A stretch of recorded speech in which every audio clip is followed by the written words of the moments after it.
Bismillahirrahmanirrahim. Assalamualaikum warahmatullahi wabarakatuh. Salam sejahtera bagi kita semua.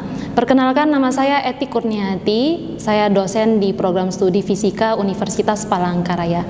Pada kesempatan kali ini saya akan membawakan atau menyampaikan mata kuliah Fisika Kuantum 1, yang mana mata kuliah Fisika Kuantum 1 ini merupakan mata kuliah wajib di program studi Fisika. Pada kesempatan kali ini saya akan membawakan pada pertemuan ke-9, yang mana pertemuan ke-9 ini adalah pertemuan setelah pertemuan UTS. Pada pertemuan 9 ini saya akan menyampaikan tentang materi persamaan Schrödinger. Untuk penilaian pada mata kuliah Fisika Kuantum 1 ini meliputi nilai kehadiran, kemudian selanjutnya adalah nilai keaktifan, kemudian nilai tugas, yang mana tugas meliputi tugas kelompok dan tugas individu, dan yang terakhir adalah nilai ujian akhir semester. Kemudian untuk pembelajaran pada Fisika Kuantum 1 ini, metode yang digunakan dalam pembelajaran di mata kuliah Fisika Kuantum 1 ini meliputi metode ceramah dan metode diskusi. Yang jelas pada pembelajaran di mata kuliah Fisika Kuantum 1 ini melibatkan mahasiswa secara aktif. Yang dimaksud adalah student centered learning. Berikut cuplikan video pembelajaran Fisika Kuantum 1 pada pertemuan 9.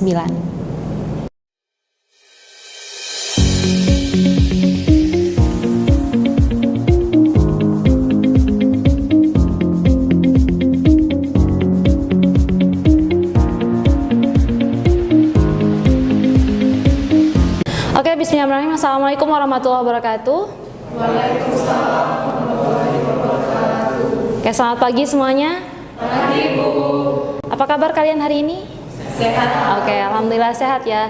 Oke, ini kita masuk kuliah Fisika Kuantum 1 ya, yang mana ini adalah pertemuan pertama kalian bersama saya. Dan ini adalah pertemuan yang ke-9. Yang mana sebelumnya kalian sudah belajar dengan Pak Lukman ya, jelas ya. Sebelumnya Pak Lukman, kemudian UTS, baru saya. Oke, hari ini hadir semua? Hadir ya? Oh, oke, alhamdulillah, berarti hari ini kalian bisa mengikuti Fisika Kuantum semua. Nah, seperti sebiasa sebelum kita mulai perkuliahan Fisika Kuantum hari ini, kita awali dengan baca doa ya. Saya minta tolong ke Ibnu, silakan memimpin doa. Sebelum kita mulai perkuliahan pada pagi hari ini, mari kita berdoa untuk agama dan kepercayaan kita masing-masing. Doa dimulai.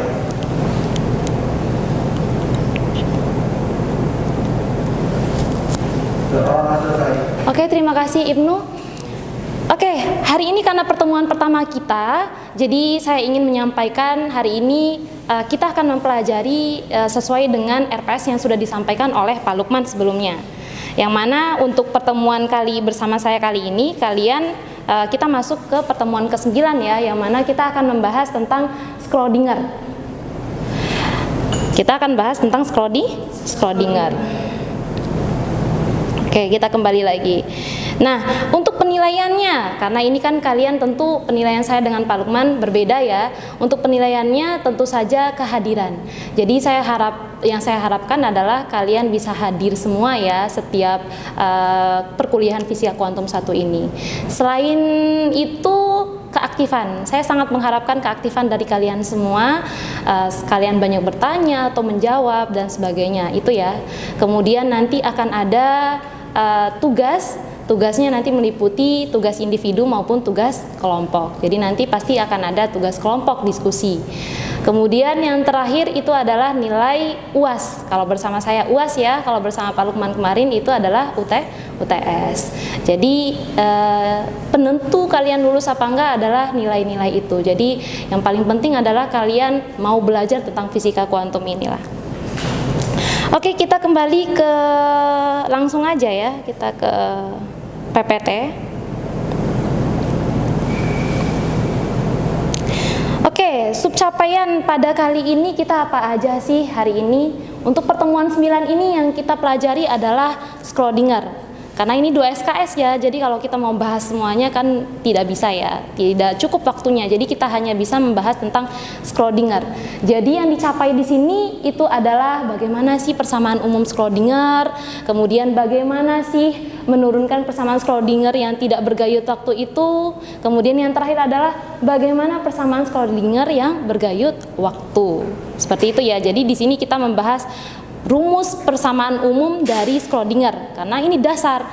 Nah, kenapa dasar? Karena pertemuan kalian bersama saya di fisika kuantum ini dari pertemuan 9 sampai pertemuan 15 nanti itu kita tetap akan bahas tentang Schrödinger. Tapi untuk besok-besoknya kita akan bahas bagaimana pengaplikasiannya. Jadi bagaimana sih kita mengerjakan suatu kasus itu dengan menggunakan persamaan dasarnya adalah persamaan Schrödinger gitu. Nah, tapi sebelum masuk ke sini, sebelum masuk ke Schrödinger ya. Jadi sebelum masuk ke Schrödinger, saya ingin review dulu nih. Saya ingin review materi. Karena sebelumnya kan kalian sudah UTS. Bagaimana UTS-nya? Aman saja?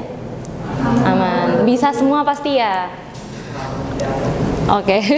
Alhamdulillah bisa ya. Harapannya sih bisa. Karena untuk pertemuan bersama saya ini tidak, maksudnya masih berkaitan dengan apa yang kalian sudah pelajari di pertemuan sebelumnya bersama Pak Lukman. Nah, sekarang saya ingin review materi yang mana yang menurut saya penting ya. Yang pertama adalah karena kita bahas tentang fisika kuantum ya. Fisika kuantum itu menurut kalian sama nggak dengan fisika klasik? Jelas? Berbeda. Ada yang tahu perbedaannya? Apa perbedaan antara fisika kuantum dengan fisika klasik? Ada yang bisa menjawab? Saya tunjuk nih. Oke, kalau fisika klasik itu dia lebih menjelaskan tentang yang bersifat makroskopis. Kalau fisika kuantum menjelaskan sifat yang mikroskopis. Bisa juga seperti itu. Itu mungkin secara umumnya ya perbedaannya. Sedangkan perbedaan selanjutnya itu pasti ada gitu loh. Dan kalian sudah mempelajarinya di pertemuan pertama bersama Pak Lukman. Oke, nah yang pertama nih, pendeskripsian keadaan. Kenapa sih kita harus membahas pendeskripsian keadaan? Gitu. Di kuantum ini tuh kita akan membahas tentang partikel-partikel. Jadi apakah kita bisa menentukan secara pasti partikel-partikel ini? Tentu saja tidak kan ya. Tidak bisa. Beda dengan halnya kita membahas fisika klasik. Oke. Nah, sekarang saya review materinya nih. Pendeskripsian keadaan sistem di dalam kuantum. Ada yang tahu pendeskripsian keadaan sistem di dalam kuantum itu apa? Ada yang tahu? Ya, Hafiz?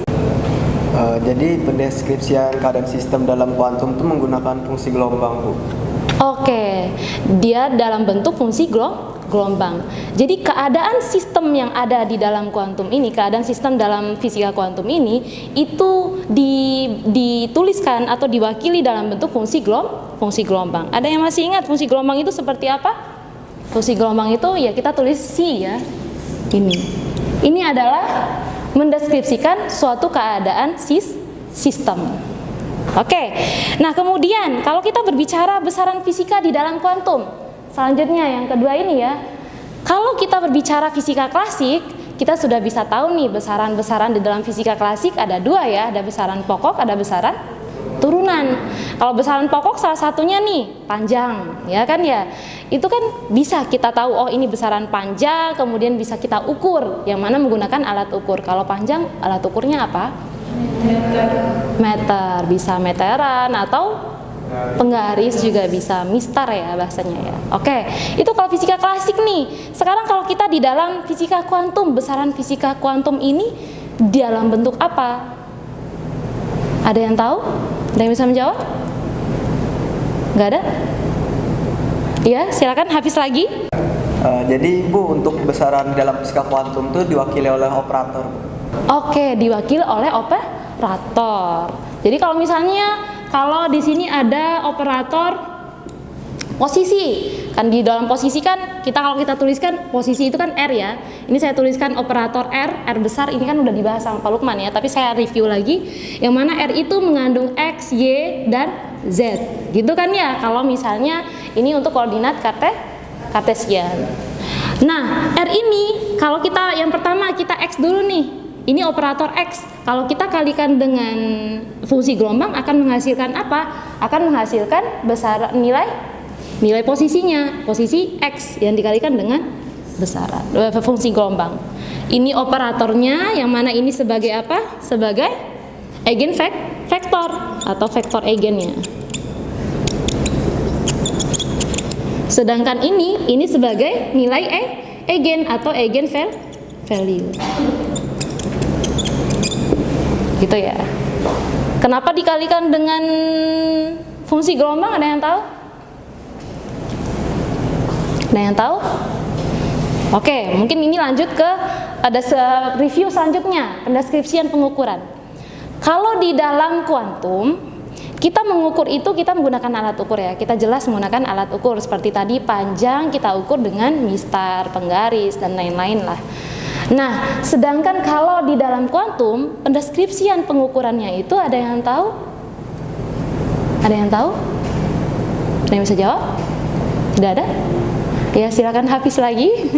Ini yang masih ingat Hafiz ya. Oke. Jadi untuk pengukuran dalam fisika kuantum itu menggunakan besaran fisis dikali dengan fungsi gelombang, Bu. Oke, besaran fisisnya dikali dengan fungsi gelombang. Jadi kalau misalnya kita punya besaran fisis A nih, kita punya besaran fisis A, kita kalikan dengan fungsi gelombang. Yang mana ini kita lagi mengukur siapa? Mengukur A. Kita mengukur A pada suatu keadaan. Mengukur besaran A. Besaran A pada apa? Pada suatu keadaan sistem.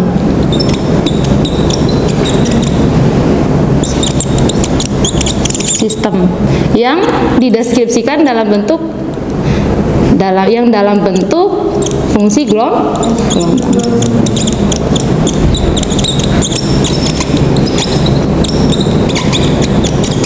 Gitu ya, dalam bentuk fungsi gelombang. Oke, good. Berarti ada yang masih ingat ya terkait apa yang sudah kalian pelajari sebelumnya. Oke, selanjutnya nih, karena kita akan belajar apa tadi, masih ingat? Belajar persamaan Schrödinger. Karena kita mau masuk persamaan Schrödinger, sekarang kita masuk nih. Persamaan Schrödinger itu bagaimana persamaan umumnya? Gitu ya. Bagaimana persamaan umumnya? Apakah tiba-tiba langsung ada atau kita turunkan? Gitu. Kalau kalian lihat nih, kalian pernah lihat persamaan umum Schrödinger? Sudah pernah lihat? Wah, berarti kalian belajar dulu ya sebelum masuk kuliah saya. Bagus sekali. Nah, kalau ini siapa ini? Oke, Erwin Schrödinger. Wah, kalian keren, berarti kalian anak fisika banget ya. Oke, lanjut. Sekarang kita membahas persamaan umum Schrödinger. Kalau kalian pernah lihat ini apa berarti? Ini adalah? Oke, kita coba mulai ya. Kita coba mulai dari awal. Kalau misalnya tadi itu kan bahwa kalau kita mau mengukur suatu besaran itu kita kalikan dengan fungsi gelombang. Saya kalikan operator Hamiltonian. Masih ingat Hamiltonian?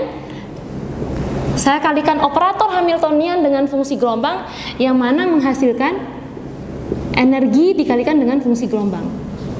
Jadi tadi kan kita lihat ya bahwa kalau ini operator dikalikan fungsi gelombang, ini sebagai eigen vektornya, kalau ini berarti sebagai eigen value-nya, nilai eigennya. Nah, Hamiltonian di dalam fisika klasik atau mekanika klasik, ada yang masih ingat itu apa? Penjumlahan antara energi potensial. Oke, penjumlahan antara energi kinetik dengan energi potensial. Jadi di sini saya tuliskan energi kinetik ditambah energi potensial. Saya kurungkan, saya kalikan dengan fungsi gelombang, E dikali dengan C. Energi kinetik ada yang masih ingat? Energi kinetik itu apa? Setengah mv kuadrat. Ini jelas kalian tahu ya. Energi potensial saya ubah dalam bentuk V saja, kemudian saya kalikan dengan fungsi gelombang sama dengan E dikalikan dengan C. Seperti ini ya. Nah, kalau kalian udah pernah belajar sebelumnya yang mana besaran di dalam fisika kuantum itu dibagi oleh operator, yang kalian ketahui bahwa kemarin itu kalian pernah belajar ada operator posisi, ada operator momentum. Bagaimana kalian bisa mengubah energi kinetik ini yang mv kuadrat ini menjadi operator momentum, diubah dalam bentuk momentum? Ada yang masih ingat nggak? Kalau kita turunkan ya, kita turunkan bahwa di sini ada energi kinetik itu kan sama dengan setengah mv kuadrat. Momentum itu ada yang masih ingat momentum linear? P sama dengan M dikali V. Ini saya buat menjadi setengah M dikali V kuadrat, saya kalikan M per M, yang mana M per M ini sama dengan 1 kan ya. Kemudian kita kalikan yang di atas, berarti jadi setengah M kuadrat V kuadrat dibagi dengan M. MV ini apa tadi? Momentum linear. Jadi di sini saya tuliskan berarti setengah momentum linear jadi P kuadrat per M. Atau secara singkatnya P kuadrat per 2M. Betul. Jadi kita ubah energi kinetik ini yang setengah MV kuadrat kita ubah menjadi P kuadrat per 2M. Ditambah dengan V, kita kalikan dengan C sama dengan E dikali C. Kemudian ini kita kalikan ke dalam ya. C-nya berarti jadi P kuadrat per 2M. Ini C. Kemudian ditambah V dikali C sama dengan C. Oke. Jadi ini adalah persamaan umum dari Schrödinger. Kemudian tadi ada yang namanya tidak bergayut waktu. Kalau kalian belajar matematika, suatu fungsi itu dia sebagai ada, kalau kita tulis ya, di bawah sini saya tuliskan fungsi itu ada sebagai fungsi X, ya kan ya. Kalau fungsi gelombang itu kita bisa tuliskan dia sebagai fungsi posisi, waktu. Di sini kita anggap satu dimensi, jadi kita pakai sumbu X aja, gitu ya. Jadi ini fungsi gelombang sebagai fungsi posisi dan waktu. Nah, kalau kita membicarakan terkait persamaan Schrödinger apa tadi? Tak bergayut waktu, berarti dia tidak bergantung pada waktu. Kalau tidak bergantung pada waktu, berarti kita hanya membahas fungsi gelombang yang fungsi posisi saja. Betul. Gitu ya. Oke, nah selanjutnya kalau kita mau menurunkan, kita jelas ya, karena kita mau menurunkan persamaan Schrödinger yang tak bergayut waktu, berarti kita fokus pada yang pertama ini. Nah, kita tinggal turunkan dari sini. Tapi bagaimana cara menurunkannya? Kita harus ingat bahwa kuantum ini tidak jauh dari fungsi gelombang. Ada yang masih ingat fungsi persamaan gelombang secara umum? Ada yang masih ingat?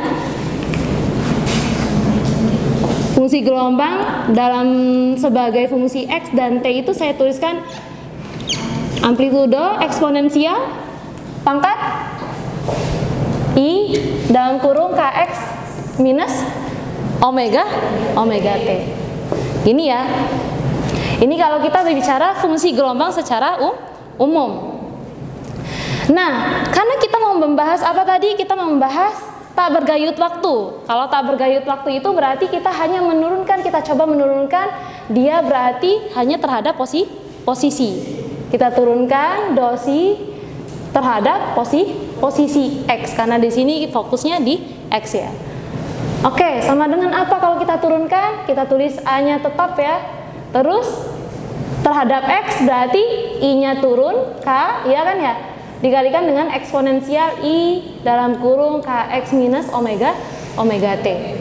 Terus tinggal kita turunkan, saya buat seperti ini, A di sini eksponensial I Kx, saya pindah posisinya gitu.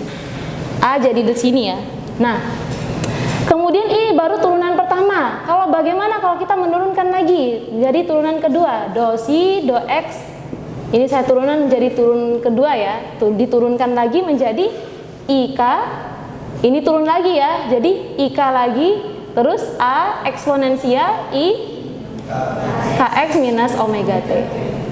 Oke. Apa yang bisa kita simpulkan di sini? Ya udah tinggal kita kalikan ya. Kita kalikan kemudian kita melihat di sini ada A eksponensial. A eksponensial itu berarti A eksponensial itu apa ini? Fungsi gelombang. Kita ubah menjadi C. Jadi kalau kita ubah menjadi C, IK ini kita berarti IK kuadrat atau I kuadrat, K kuadrat, ini kali C. Terus ini jadi do kuadrat C per do X kuadrat. I kuadrat menjadi berapa? Bilangan kompleks. I kuadrat menjadi minus 1. Jadi saya tuliskan di sini minus 1 K kuadrat dikali C.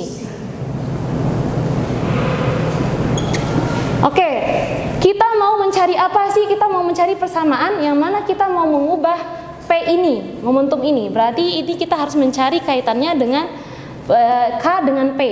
K itu apa kalau di dalam gelombang? K ini sebagai bilangan gelombang. Soalnya dibesarin lagi ya. Jadi ini bilangan gelombang.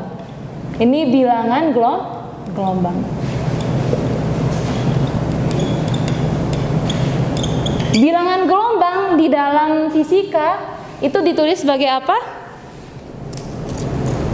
Ada yang masih ingat bilangan gelombang rumusnya? K sama dengan 2pi per lambda.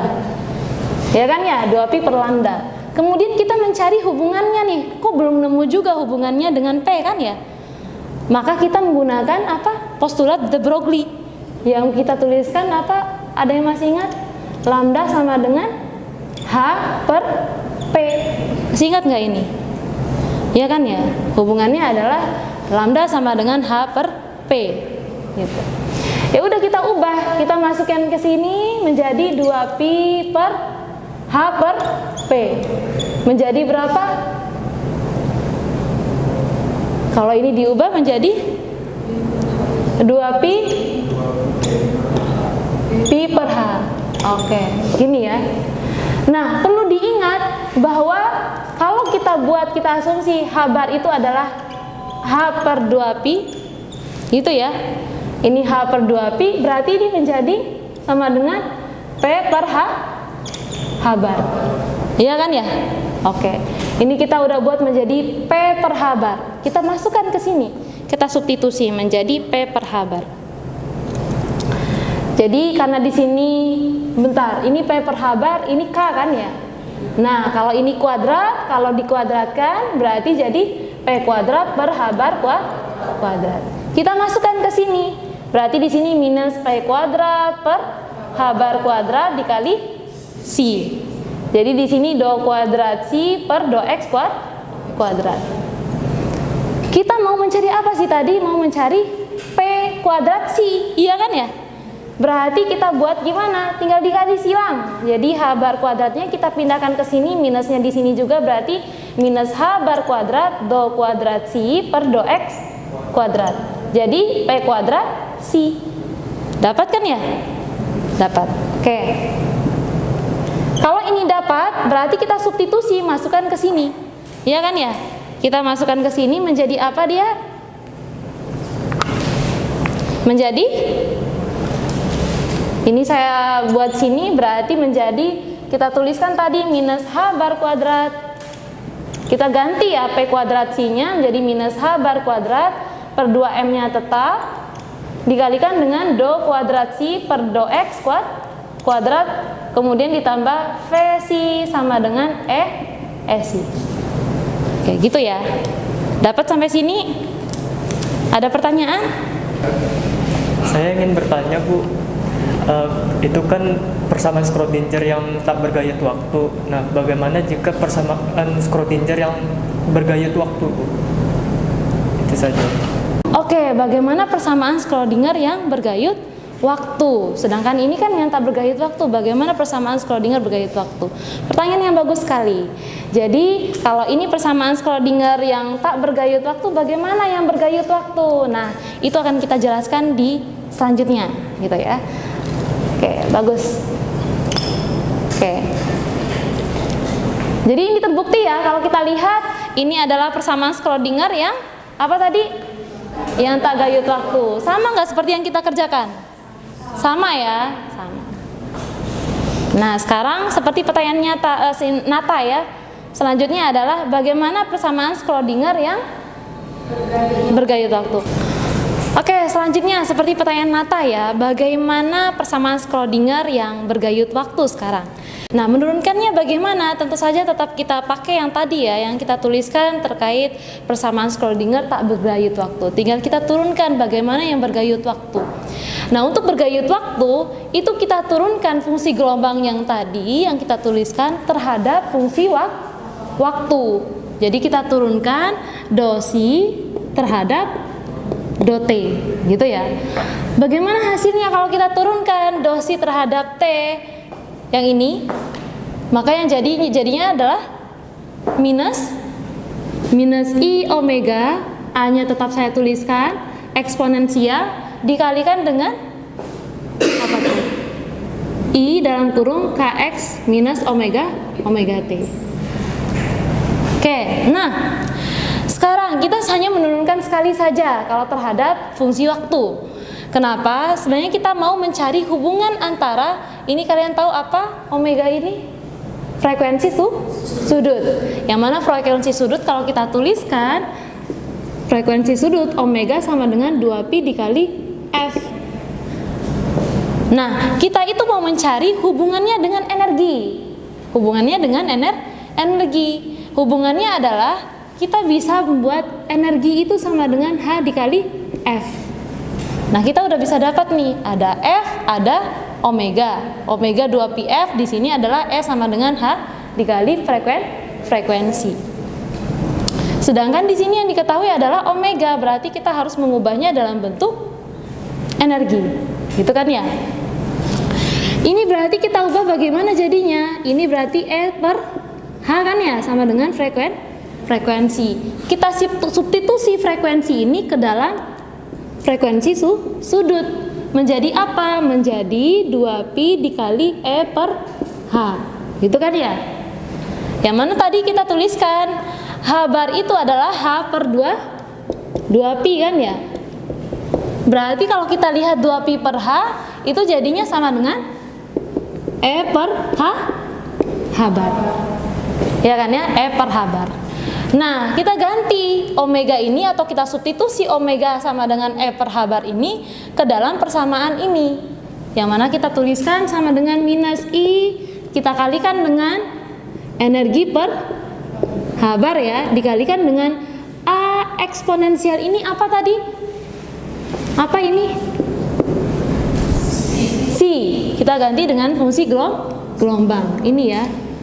Nah, ini berarti kita tuliskan berarti do si per do t. Ini berarti menjadi minus I E per H bar dikali C. Saya kalikan dengan I per I. Ya kan ya? I per I. I per I kan sama dengan 1. Sama dengan minus I dikali I jadi minus I kuadrat. Jadi ini E per I dikali H bar berarti I H bar dikali C. I kuadrat menjadi minus 1. Kita kalikan dengan minus menjadi positif ya. Berarti jadi E per I H bar dikalikan dengan C. Kita mau mengubah apa tadi? Mau mengubah EC ini. Kita mengubah EC ini menjadi apa? Nah, kita bisa buat menjadi do si do t. Ini kita pindahkan menjadi I H bar do si per do t sama dengan EC. Nah, ini EC. EC ini, E dikali C ini, itu kita substitusi ke dalam persamaan terakhir ini. Menjadi minus H bar kuadrat per, ini H bar kuadrat ya, sebenarnya per 2M do kuadrat C per do X kuadrat ditambah VC sama dengan E kita ganti menjadi I H bar. Oke, I H bar do C per do T. Ini adalah persamaan Schrödinger yang persamaan Schrödinger bergayut waktu. Oke, untuk materinya mungkin cukup sampai situ ya, karena waktu terbatas. Kita cuma 2 SKS kan. Nah, selanjutnya apa sih? Atau mungkin ada pertanyaan sebelum kita masuk ke selanjutnya? Ada pertanyaan? Sudah jelas? Sudah jelas ya, berarti hari ini kalian sudah jelas nih memahami persamaan Schrödinger. Nah, selanjutnya ada tugas kelompok. Karena tadi saya bilang penilaiannya ada tugas individu dan tugas kelompok. Karena di sini ada berapa mahasiswa nih yang ngambil? Ada 8 orang ya.